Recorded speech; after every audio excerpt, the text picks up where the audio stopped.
Okay, good morning, everyone. Welcome to our April 18th Brotherhood Breakfast. I'm Larry Gutterman, President of Brotherhood. We're thrilled today to have Josh Campbell speaking with us, joining us this morning. I'll introduce him in a moment.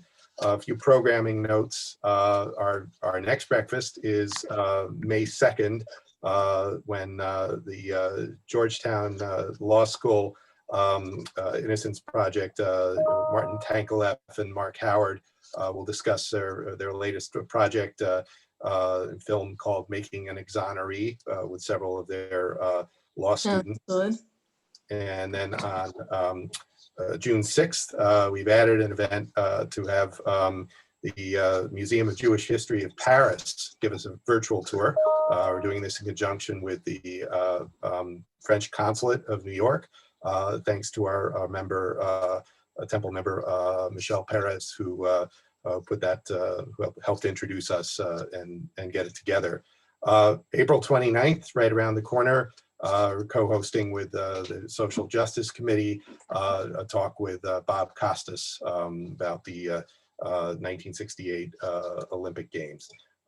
Plenty going on. Great to see that we're doing services outside again. Hope we'll see each other around the temple shortly. So to today's program, Josh Campbell, who's joining us, thanks to our Brotherhood board member, Andrew Lachow, is CNN correspondent, covers national security and law enforcement issues. He reports domestically and internationally and provides on-air analysis across CNN's platforms. Can often be found at the scene of critical security events, helping to lead breaking news coverage on issues involving public safety. Today's joining us from Minneapolis, where he's covering events there. Prior to joining CNN, Josh was a supervisory special agent with the FBI, spending over a decade conducting terrorism, hostage recovery, cyber and counterintelligence investigations. Josh is an adjunct senior fellow and policy researcher with the Center for New American Security and a term member on the Council of Foreign Relations. He's a Navy veteran and has taught digital national security at the University of Southern California. Holds a Master of Arts in Communication from Johns Hopkins University and a BA in Government from the University of Texas at Austin. So Josh will talk about his latest book, Crossfire Hurricane, about the Russia investigation involving the 2016 presidential campaign, as well as more current security events. We were talking just before the meeting. Josh is looking forward to taking and discussing any questions or concerns that you have. And as we've said before, use the chat feature of Zoom to send your questions. And as when he's done with his prepared part of his discussion, we'll turn to those. So we encourage as many questions as possible. Thanks, as always, to my fellow Temple board members, to Andrew Lachow for introducing us to Josh, to Marty Kannengeiser for helping to organize this, to Jane and the office staff for the work that they do. Another reminder that we've waived non-member registration for the remaining Brotherhood events this year. So we encourage the meeting on yours. It's now on mine. Okay. So without further ado, I'll turn it over to Josh. Thank you. Great. Thanks so much, Larry. And thanks to Andy for connecting me with you all. And thanks for tuning in this morning. I really appreciate it. It's great to see you all. If I can say just at the outset, selfishly, it is really great to see you all because I work in a medium where I never get to see anyone. I'm staring into a camera, into a piece of and so I never get to interact, or rarely get to interact. So I really appreciate the opportunity to join you all. And I'm going to talk a little bit about the book at the outset and go over that, and then talk a little bit about how some of what we've experienced over the last couple years applies to today and the multitude of challenges that the country is facing. And then I very much look forward to your questions. That's actually my favorite part. As I went on the book tour for Crossfire Hurricane that was always the most enriching part for me, was actually getting to interact with readers and to hear your questions and to have conversations. So I'm not going to speak that long because I really want to get to the questions, and I really enjoy that part. Just to set the stage, I'll talk a little bit about the book. I'll say that whenever I wrote this book, I had no idea at the time that the lessons, the thesis of the Not bad book, quality audio. some of the key takeaways would still apply to today. But I'll talk a little bit about those as well. So Crossfire Hurricane, Inside Donald Trump's War on Justice and the FBI is, it's a few things. It's my experience having been inside the FBI, going through a tumultuous time where you had a law enforcement agency that was conducting high-profile investigations involving both of the top candidates for the presidency and folks in their orbit, while also being on the receiving end of constant attacks from a president in a way that the FBI has simply never seen. And so, just to kind of set the stage, when I was inside the FBI, I'd gone through a number of different assignments, working counterterrorism, cyber counterintelligence cases. And as I went up through the organization during my career there, I had the opportunity to spend a great deal of time overseas working with our foreign partners.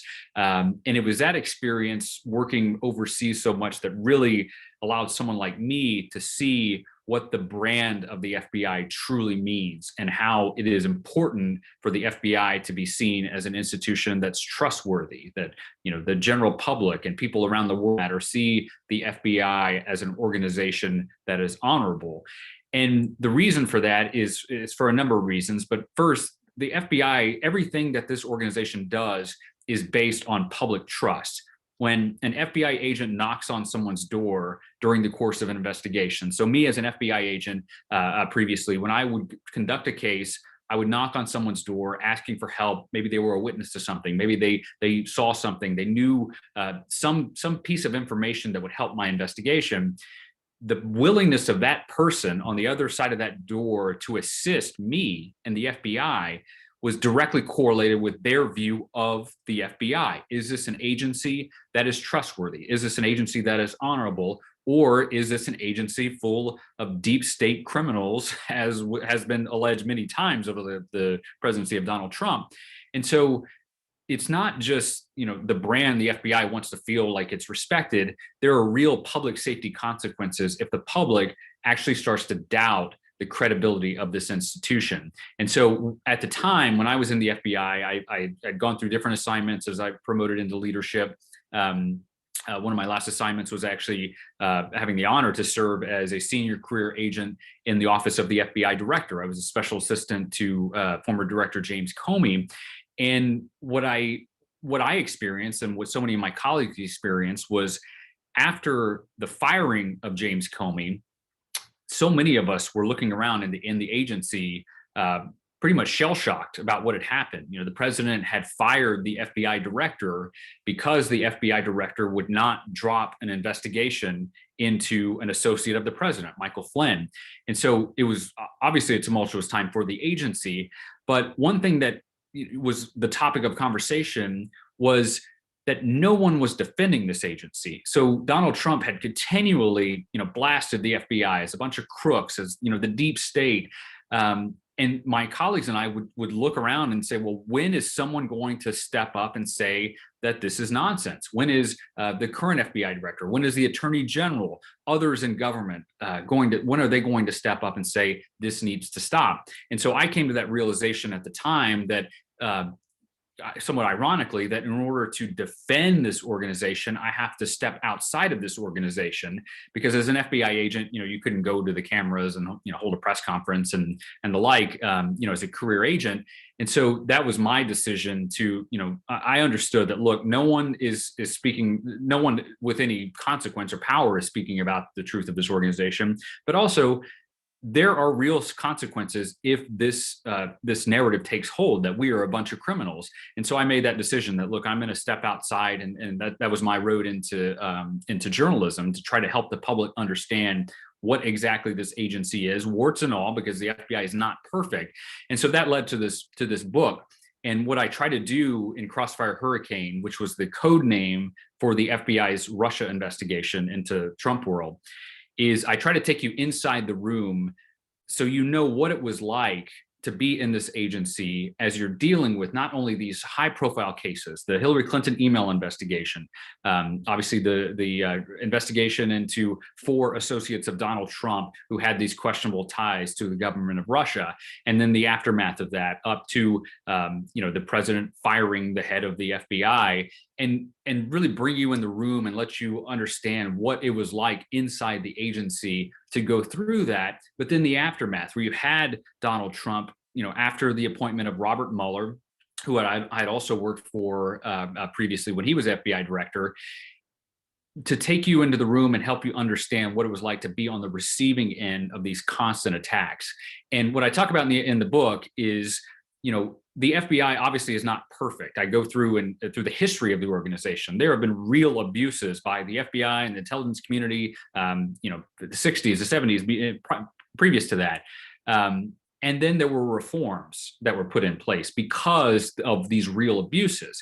And so what Donald Trump attempted to do is, after the appointment of the special counsel, where you had Robert Mueller, you had his team, a very rigorous investigation into, Trump's alleged association with the government of Russia. What Donald Trump attempted to do was destroy the credibility of this institution, the Justice Department and the FBI, out of fear of what the results might be. So, for example, if he could convince a segment of society that Robert Mueller, that the FBI, that all these quote unquote deep staters are crooks, then that might diminish the credibility of whatever Robert Mueller eventually found and discovered and reported on in his final investigative report. And the problem with that is that no agency is beyond criticism in government, especially these very powerful agencies like in law enforcement and intelligence.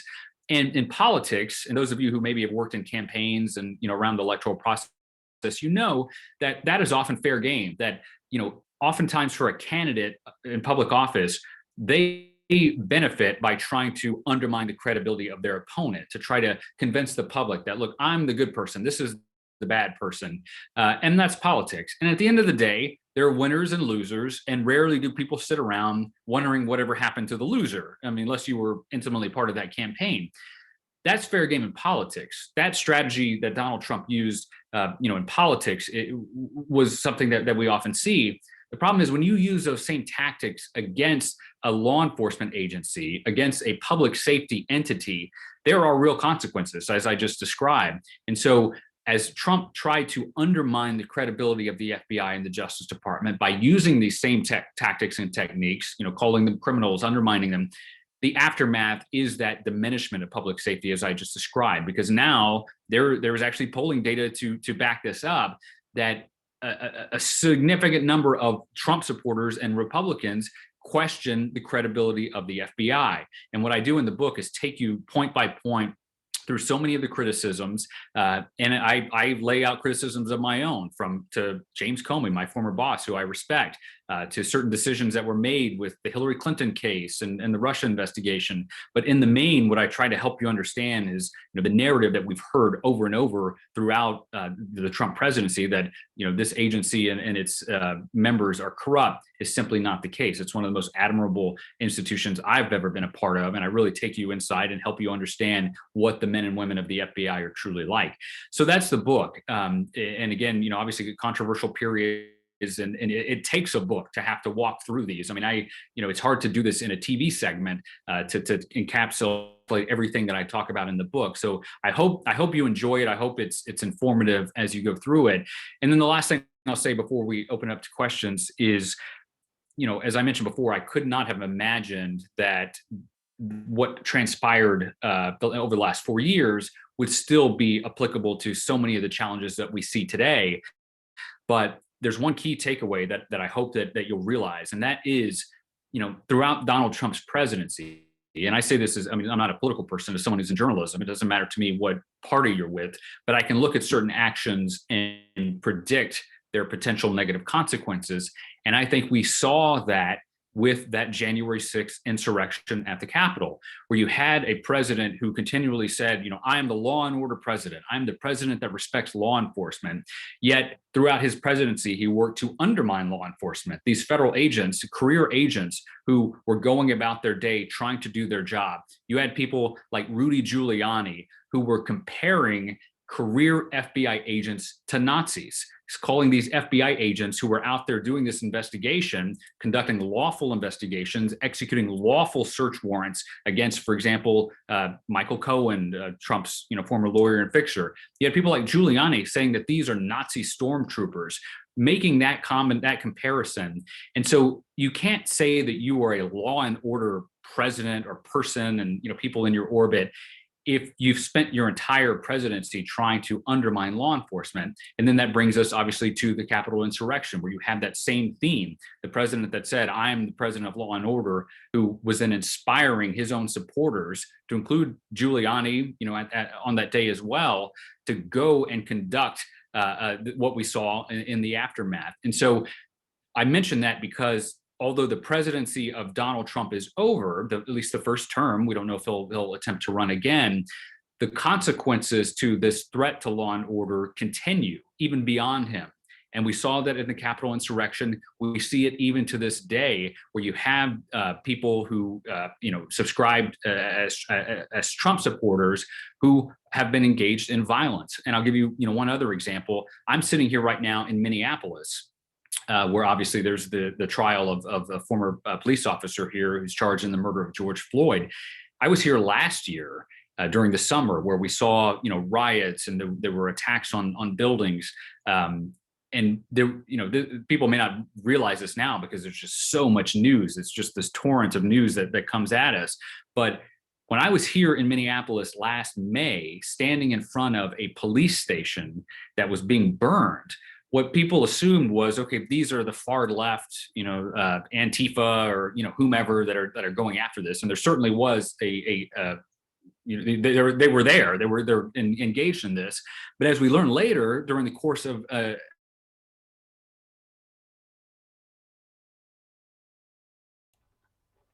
trying to whip up some of the fear, including one person who. Well, I'm going to pause because I'm on hotel Wi-Fi. I hope you can still hear me. I got a little note saying that maybe it was a little unstable, but I'll continue. So you had someone more closely aligned with Donald Trump who was there trying to help, whip up and instigate some of what we saw. And so I mentioned that to say that it's not as clear cut as people might think about what the lingering threat is from what Donald Trump has inspired, because we see, and I continue to talk about this even now, this emboldening of white supremacists, people who were once, shunned by society, pushed to the far corners of what society was willing to accept, are now feel emboldened. And obviously we see in so many incidents in this country that it's not academic. They are a real threat, and we see lives lost because of it.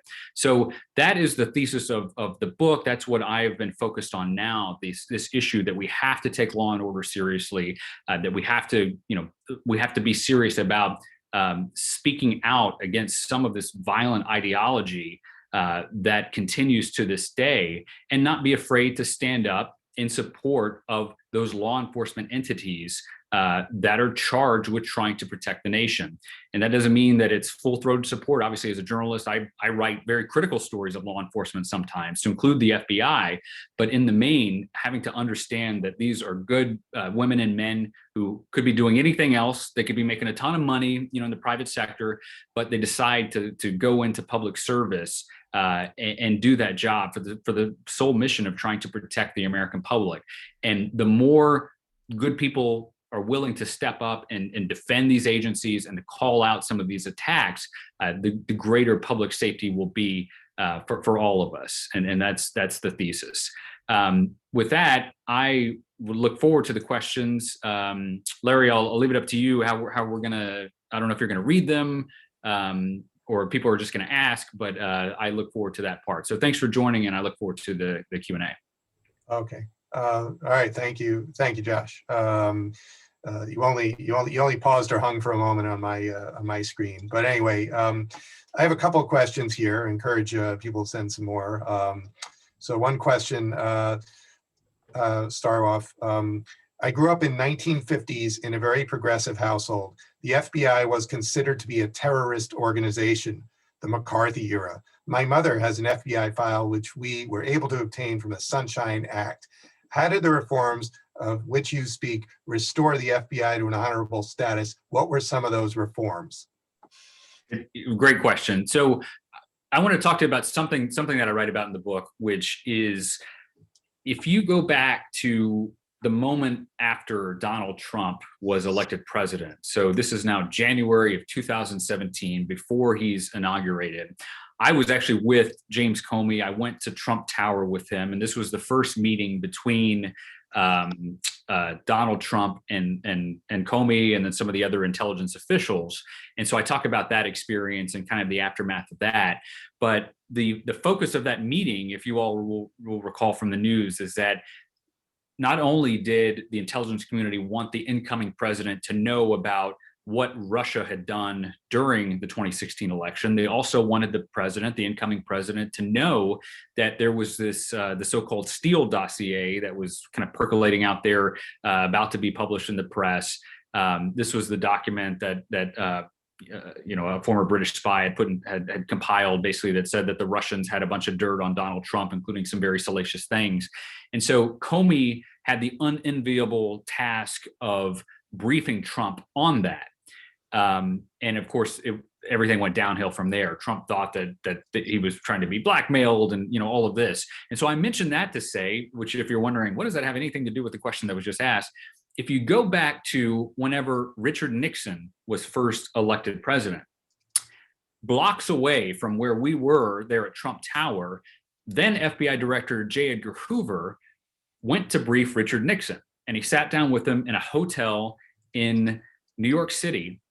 And rather than saying, I want you to know about the threats that are out there, we want to brief you on what the FBI is doing to counter a bunch of threats, what Hoover did is try to win over the new president, which I write about in the book, by letting him in on some secrets, talking about some of the bad, illegal things that the FBI had done, to include, which this was fascinating to do this research, which I didn't even know about this, and I spent a career in the FBI, is this allegation that the FBI actually wiretapped Nixon's airplane at the behest of Lyndon Johnson.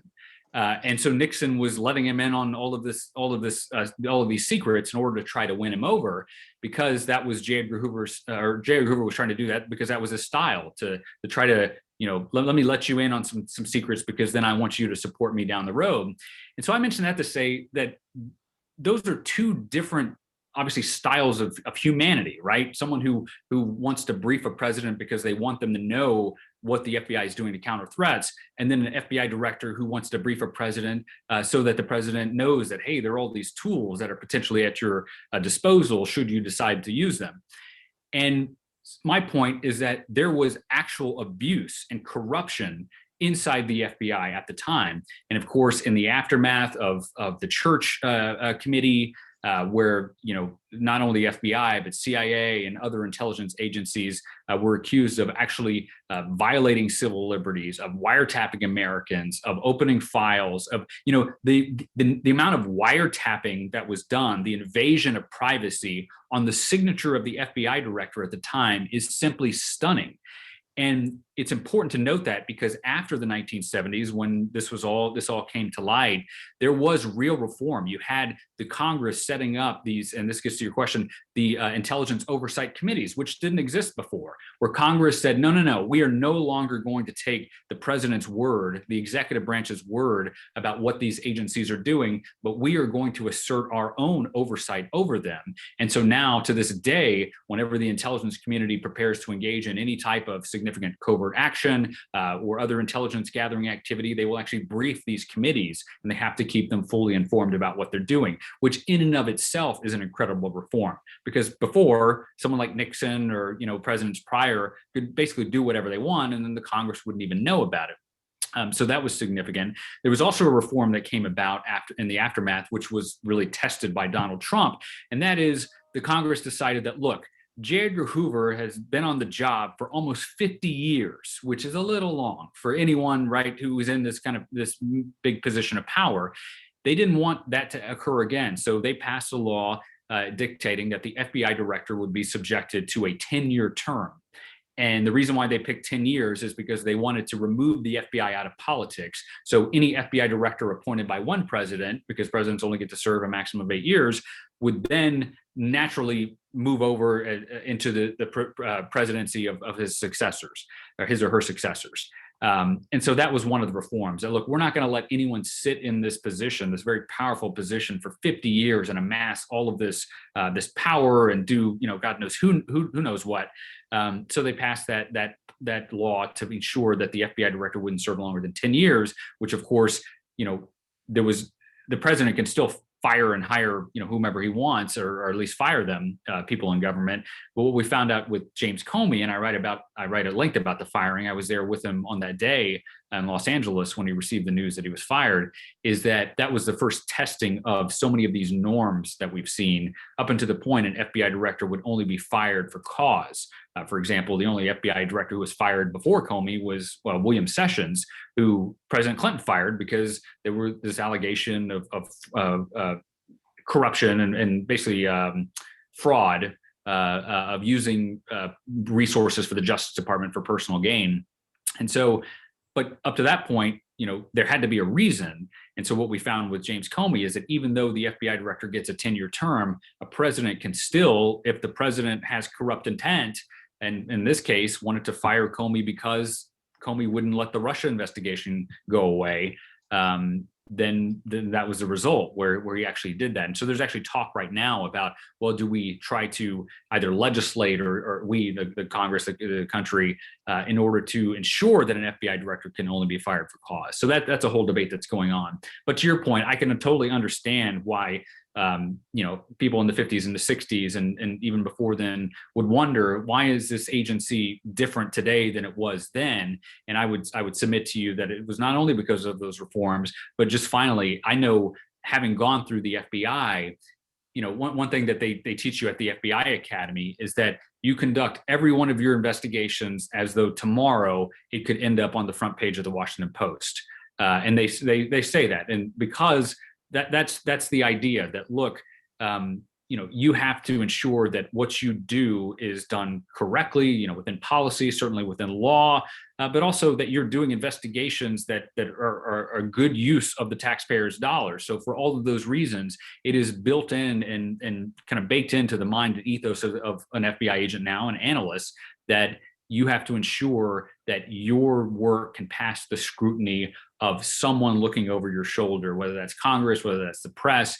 And I submit to you that does drive behavior in a good way. And I know even now, being on the journalism side of the house, because I still talk to FBI agents and analysts now, doing my work, is that so many of them actually welcome an adversarial press because they know that makes them better. If the FBI screws up, and there's a big scandal, or not just a scandal, but there's a big expose, or you have journalists that are banging down their door, wanting to make sure that they've done the right thing, that makes them better and ensures that they continue to operate within the bounds that they're supposed to. So a much different organization than the past. But to get back briefly to the book, that was the whole idea that Trump was trying to achieve, in my judgment, to make the American people believe that the FBI today was the same FBI during the Hoover era, which in my view, there's nowhere close. Thanks for the question. Okay, well, thank you.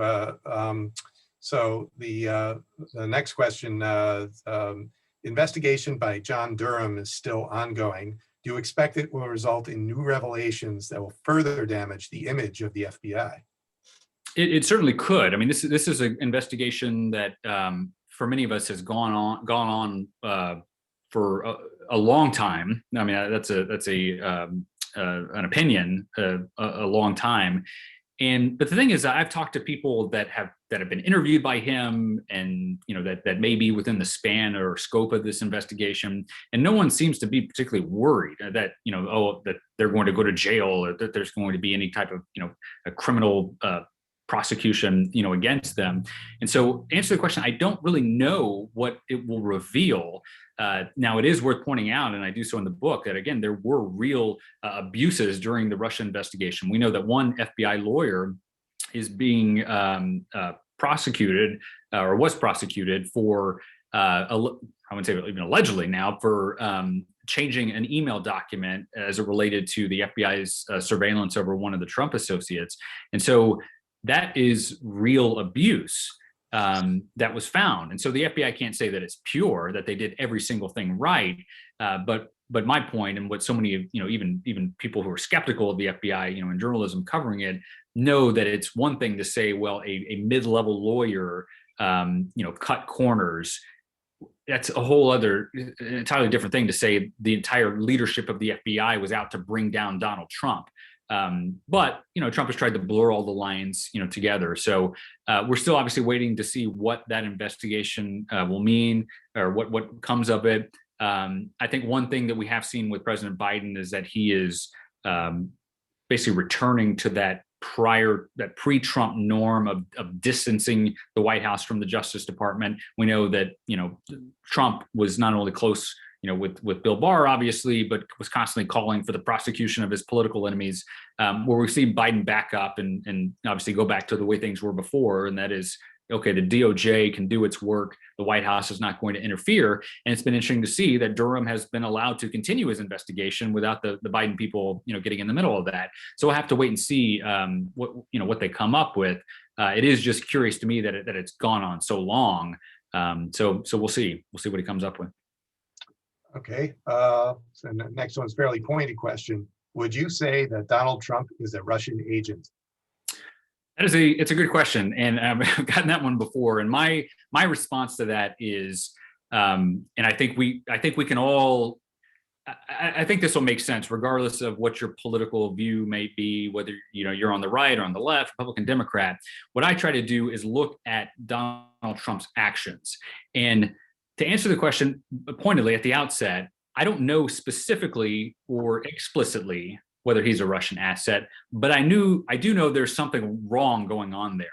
And the reason I say that is because Donald Trump had probably the largest ego of any president that the United States has seen. And that's not a criticism, because he would tell you that. I mean, he constantly talked about how great he is at every turn. He's a very stable genius. He's the smartest, the best words, hires the best people. I mean, that's not a criticism to say that he has a gigantic ego. And the reason why I talk about his ego is because it doesn't make sense how someone with that large of an ego would collapse when confronted by Vladimir Putin and totally capitulate. I mean, you look at how Donald Trump interacted with Vladimir Putin throughout his presidency, to include that stunning press conference in Helsinki where Donald Trump sided with the Russians over the US intelligence community. It does not make sense why someone with that ego would kowtow to another global leader, and not just once, but at every single turn. And so there's a reason for that. We don't know specifically what it is. I mean, personally, I think it would be highly unlikely, just kind of, us knowing kind of Trump, who he is, that he's a Russian asset or on the books as a spy. But I think it's probably more along the lines of financial entanglement. I mean, there's been a lot of reporting on that, about Trump's dealings with with the Russians as it relates to money. There was this idea that perhaps when Trump was bankrupt, one of a number of times, that maybe the Russians were bailing him out when no bank would try to do so. And so I think it's probably more along those lines, not, a witting asset of the Russian government, but if he's embarrassed by certain things, certain connectivity to the Russian government, and he doesn't want that to come to light, then perhaps that would explain his continually siding with the Russians. But regardless of what the reason is, which I firmly believe we will learn, it's just the way things work. I mean, even just this past week, I don't know if you saw this news, but despite the fact that Trump had spent his entire presidency saying no collusion with the Russians and blasting anyone who would suggest it, it was just released by the federal government that polling data that was provided by the Trump campaign to this Russian asset was then provided to Russian intelligence. And people wonder, well, what is internal polling data? How does that help the Russians? Because if you remember at the time in the 2016 election, whenever the Russians were engaged in this full-on assault on the election and trying to undermine Hillary Clinton and the Democrats, that was beneficial to know what the internal polling data was from the Trump campaign so that the Russians could then try to recalibrate and figure out how to target key voters and try to change their mind. So I say that to say that came out last week. So who knows what's going to come out in the future. But that's where I come down on the whole, is he a Russian asset thing? I think it's less likely he's a winning asset. I mean, that's just doesn't seem how either of those entities operate, Trump world or the Russians. But there's something there. I mean, there is something there, because to me, nothing else explains, again, as I mentioned, someone with that ego acting completely different around Putin as opposed to anyone else he's ever encountered. Okay, thanks. Move on.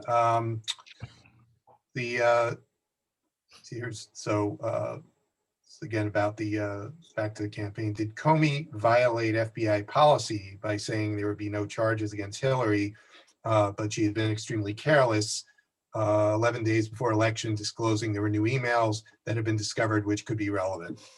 Yeah, so two things there. So, and I talk about this, I actually take you in what it was like leading up to that press conference where he, blasted Hillary Clinton.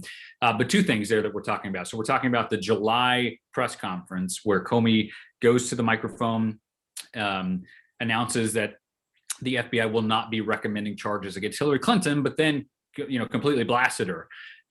So there's that part. And then later on, just before the election, Comey sent a letter to Congress announcing that the FBI had reopened the FBI's investigation into Clinton after it came to light during this Anthony Weiner investigation that there might be additional emails that the FBI hadn't located. And so two things there. So did Comey violate FBI policy in holding that press conference in July? I think the answer is no, not a policy per se. But if you ask the Justice Department, it was complete insubordination.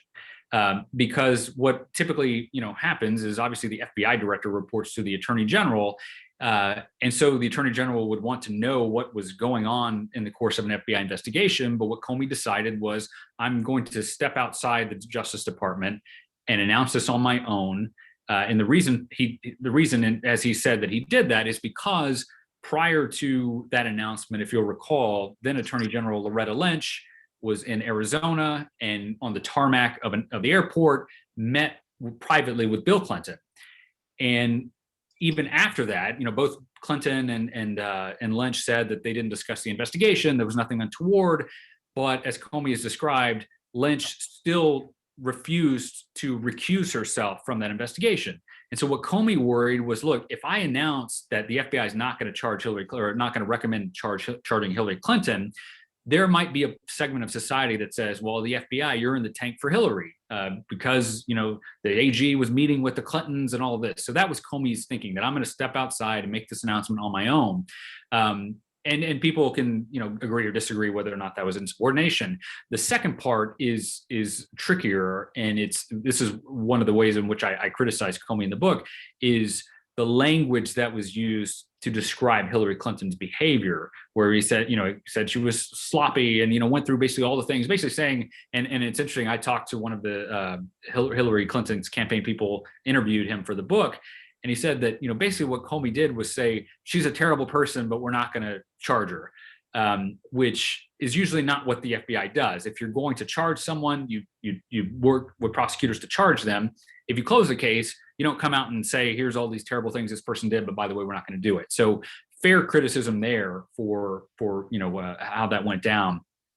The second part, which again, I talk about in the book, and I still remember to this day being with Comey whenever he sent the letter to Congress reopening the investigation, was if the question is, was that a policy violation?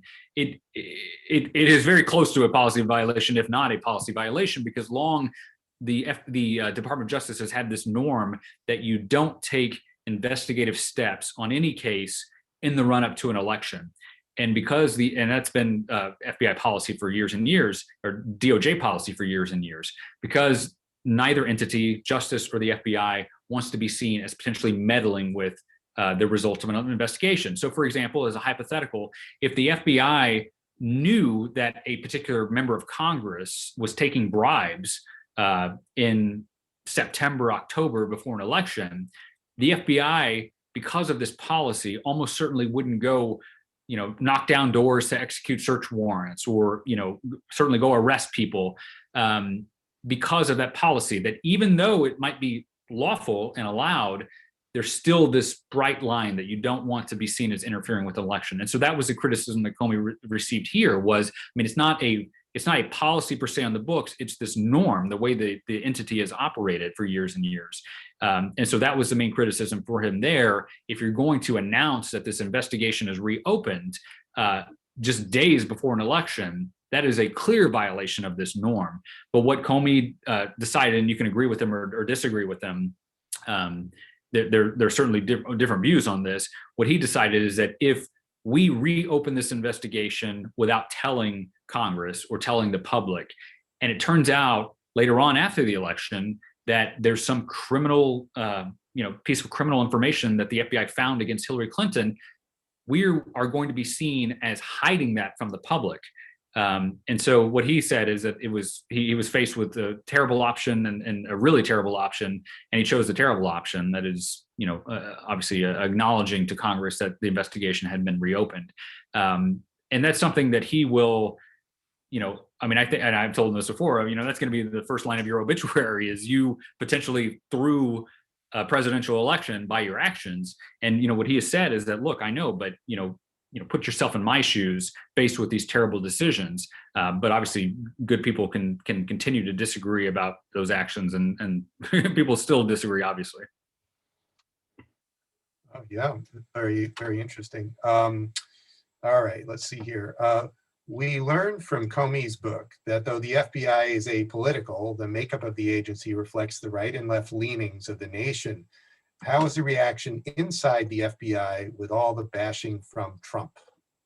What is so interesting is that, interesting for me, is that some of the most full-throated criticism against Trump's actions were coming from people that I knew to be very conservative inside the FBI. And that was interesting because it's not just, obviously, there's this thing people say, well, the FBI, you check your politics at the door, right, when you do your job. That's right in a way. You certainly don't let it influence your work. That is known that you're not going to take some investigative action based on your personal beliefs, but you do know what your colleagues believe because you're not robots, right? We're people. You have conversations. You have water cooler conversations, and so it's this close. You build that camaraderie, and you know people. And so I mentioned that to say, it was interesting for me knowing that some of the people that I know that were, very conservative were the most critical of what Trump was doing.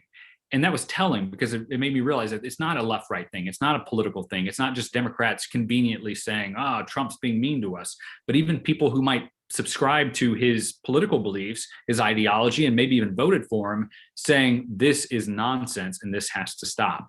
And, the problem is that I can say that, and I do say that. You're not going to hear that from inside the FBI because because it's not this deep state as Trump said. You're not hearing people, coming out and saying, well, Trump's a crook, he's a criminal. You're left to people like journalists like me and others talking to people inside the organization to get that read on what's transpiring. But I mentioned that to say again that it's not that this gets back to this whole kind of house of cards, Trump's law and order demeanor. Is that you can't on one hand say I'm for law and order and then spend all your time trying to undermine them. And the point is that people left and right certainly felt that inside. Okay, so continuing along the line, how does the FBI conduct investigations which involve several jurisdictions, including allies? At what point does the FBI share secrets with other friendly agencies? So there are layers to this. So I can tell you as having worked overseas for much of my FBI career. So you have, when it comes to intelligence sharing, there's this arrangement called the Five Eyes.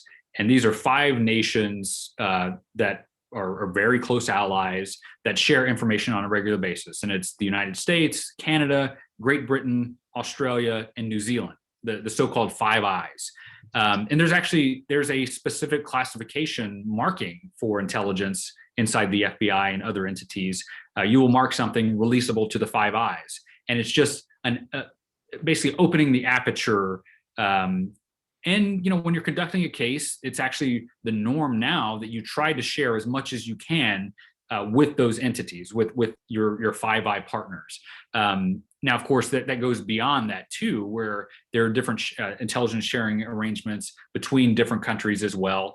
I would say it's less. I would certainly say it's less robust than that partnership of those five nations. But for example, if the FBI, if I'm working in Indonesia on a terrorism investigation, I'm sharing intelligence with the local host nation. I give them names of sources and techniques and things like that, but there is this robust sharing. And I'll say even with the Russians, which America obviously sees as an adversary, they still share information to some degree, obviously not in a way that they do with other countries, but it is important. And I think that's what people may not understand about how the intelligence community works, how the FBI works as well. First, I think most people would be surprised that the FBI has such a large presence overseas in over 75 countries. You have FBI agents assigned to work with host nation intelligence and law enforcement partners. But then also, our CIA partners are abroad in even more countries than that. And so people think that you're just there you're in it for you're collecting information, you're conducting your investigations, but so much of it is working with the host nation to share information. And if there are threats in the US that can help overseas, a foreign country mitigate, you're sharing that information, and vice versa. We continually receive information from foreign partners about potential threats in the United States. So it's very much a two-way street, and obviously different layers there depending on the specific relationship with the individual country. Okay, great. I'm going to turn it to Trump now. I got 3 questions. I'm going to hit you with all of them at once because they're all related. Okay. The first question, broadly based, please comment on the issue of whether a sitting president can be indicted.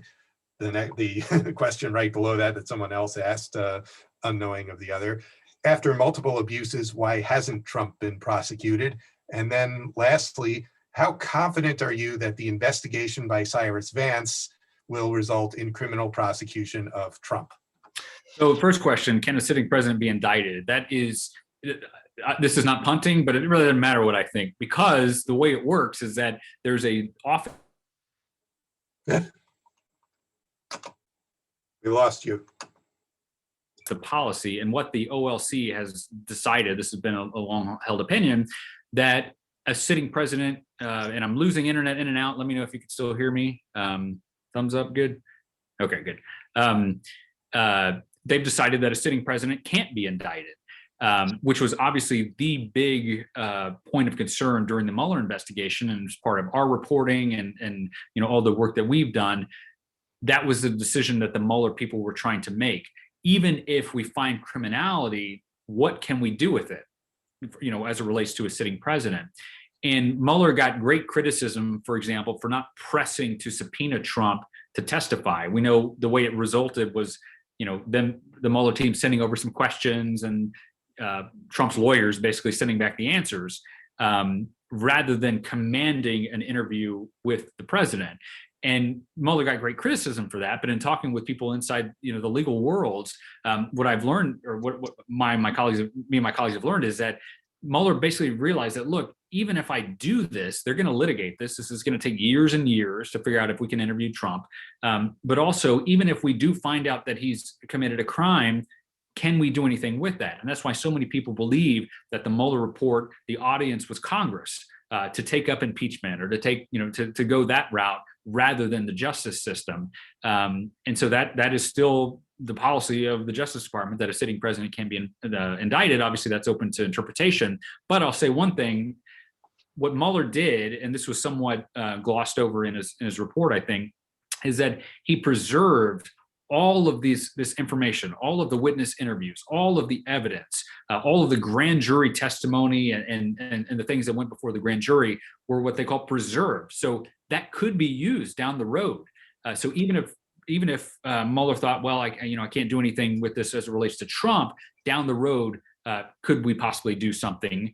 And there's a question, well, if a president is not in office, can he be indicted? And so I think that is still, possibly being debated right now. I think the risk for the Biden world and a Biden Justice Department, well, if you target Trump or target him for prosecution, is that worth it? Is it worth spending the Biden presidency focused on Donald Trump, or do we just move on as it relates to the federal government? Which gets to the last question about what the DA in New York is going to do. I think it's more likely than not that there will be legal consequences for Trump world, whether that's Donald Trump, whether that's his sons, his son-in-law. And I think it's going to probably more be within the bounds of not Russian collusion, but more financial. And so, there's this whole idea, which the New York Times has done a lot of really great reporting on, the amount of how money is passed through Trump Tower, for example. And there's been reporting that perhaps, and this, I don't want to get too much in the weeds, but there's been reporting that perhaps certain of the condominiums and apartments at Trump Tower were devalued for insurance purposes, but then sold at a higher rate, which is fraud, financial fraud, right? And so the irony being here that after all of this talk about, collusion and all the Russia, it might end up being more the Al Capone thing, where it's the taxes, right? It's the money. But it certainly looks like that. And so you have not only the DA, but also the state attorney general, who's been really, really focused on what's going on there as it relates to finances. And the thing I'll say is that, and just kind of in conclusion, I feel like I'm rambling, but as an FBI agent, I would much rather make a case on records, financial records, than I would on some intelligence or counterintelligence matter, because the numbers don't lie, right? The records are what they are. And so I say that to say that, even though the federal government has likely decided they're not going after Trump world, that doesn't mean that the local government, local prosecutors there won't have a very, very strong case, because even if it's nothing related to Russia, if it's other criminality, it's still criminality. And when you start getting into documents and money changing hands, that's sometimes a lot easier for investigators. Okay, all right, thanks. So switching back, you may have touched on this momentarily. To what extent did the actions of agents like Peter Strzok and Lisa Page in sending anti-Trump emails undermine the view that the Russian investigation was nonpartisan? It undermined it greatly. I mean, I still remember, and I write about this in Crossfire Hurricane, getting a note from one of our senior people at FBI headquarters saying, brace yourself, there's something coming out that is even worse than you can imagine. And I asked, well, what is it? And he said, well, imagine the worst thing that you can think happening right now, and then multiply that by a numerous factor beyond that. And finally, I told him, like, tell me what is happening. Like, what I'm thinking the worst. And he started to brief me on these messages between the two, and he was right. I mean, I could not have imagined a worse development while the FBI is in the throes of conducting this investigation, while the FBI is in the throes of receiving all of this criticism for Trump, calling the FBI crooks and criminals and out to get him, and Mueller's angry Democrats and all of that. And now it surfaces that, yeah, you have these two people who were instrumental in this investigation that were continually demonizing and saying all these bad things about Trump.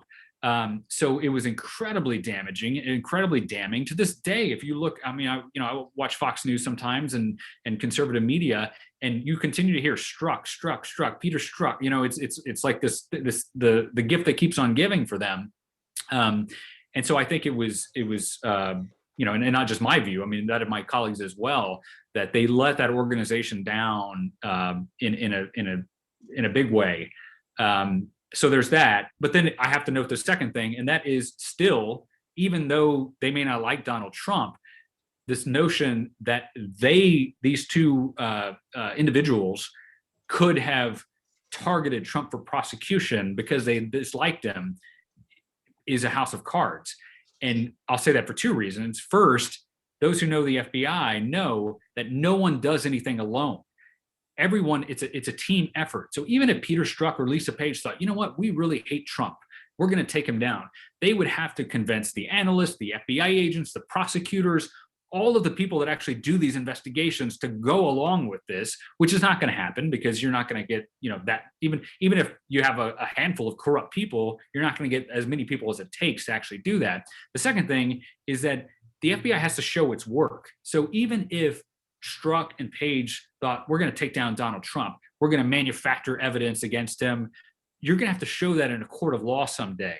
And obviously we never got to that because there was not a prosecution of Donald Trump. But for me, that's what I want the public to know, that, even the worst fears that, they're targeting him for political prosecution, you still have to show your evidence and your work down the road. And then the final thing, which I think this is the most important point when it comes to this whole idea of the deep state, this whole idea of whether Donald Trump was a victim. Take yourself back to 2016 when you went to the polls to cast your vote. At the time, 4 members of the Trump team were under FBI investigation, counterintelligence investigation, for their associations with the Russians. Nobody knew it. The public didn't know it because the FBI had that investigation done secretly, as it does with its counterintelligence investigations. Now, there's been this controversy and criticism that how could the FBI announce the Clinton case publicly, but not announce the Trump case publicly. And that's totally fair criticism, by the way. But my point is that if the FBI, as Trump said, was out to get him and was trying to bring him down, if Peter Strzok and Lisa Page, who were instrumental in this investigation, were out to get him, why didn't anyone know about it? The quickest way to bring down Donald Trump would be to have leaked that to the press before the election. That would have been the end of his campaign. To say that 4 people in your orbit are now in bed with the Russians, but no one did that. And so this whole deep state argument is such a house of cards. You just have to do a little bit of the critical thinking. So that's where I come down on this. I think that those text messages were incredibly damning. They were embarrassing, but I don't think I don't think you can draw a line from that to, aha, the FBI are crooks and they were out to get Trump. Okay, all right, thanks. I think we've got a few questions left. I don't think I need any more. Where was I? So I have a question. What are American intelligence agencies prepared for cyber war that has come to our shores from all around us? I think the answer is not fully prepared, as we just saw with the SolarWinds hack, for example, which the Biden administration has announced that they're going to start taking action against the Russians in some form. But I think it's the problem with the way that the FBI and intelligence agencies work, and I know this, having worked there, is that you get really good at preventing the last thing that happened. So, for example, after 9/11, obviously, the FBI or the American government, took all of these precautions and ramped up security and investigations and the like, because they didn't want the same thing that happened before to happen again. And you look at, for example, the 2016 election, where you had the Russians engaged in cyber warfare, undermining the Democratic Party, stealing emails, going after systems. The government got really good after that at trying to make sure that same thing didn't happen again. But in my view, personal view, there's not enough forward thinking about, well, what could the next one look like? And I don't think that's a big revelation, by the way, because we continue to see these new vectors, these new creative ways that adversaries are trying to go after, they're trying to use cyber warfare against the United States. And so I think the answer is no. I think it's yet to be seen kind of what the Biden team will do that's different from what we saw in Trump world. I mean, to their credit, the career people that were at, for example, DHS and the CISA, the cyber entity, did a really good job at trying to stop the Russians and others from actually impacting the 2020 election. There were attempts by the Russians to do it. But I don't know that even, and I know this having reported on these issues, that even the government doesn't have a a collective sense of that warm and fuzzy, that okay, we're good, we're as defended as we need to be, and that's a very real threat. And I think what we'll have to wait and see is how the Biden team responds to these cyber tactics, whether that's whether the responses are public or whether they're not. We know that governments around the world, will often respond in ways, using cyber tools that maybe they don't want to be public.